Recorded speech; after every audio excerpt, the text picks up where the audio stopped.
ഒരു നേരം തൊഴുതു മടങ്ങുമ്പോൾ തോന്നും ഒരു വട്ടം കൂടി തൊഴേണമെന്ന്.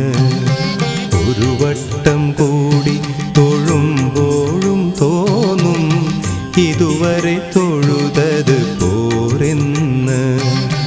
അകതാരിൽ നിറയുമീ അനുപമ നിർവൃതി ഗുരുവായൂരമ്പലത്തിങ്കൽ മാത്രം. ഒരു നേരം തൊഴുതു മടങ്ങുമ്പോൾ തോന്നും ഒരു വട്ടം കൂടി തൊഴേണമെന്ന്.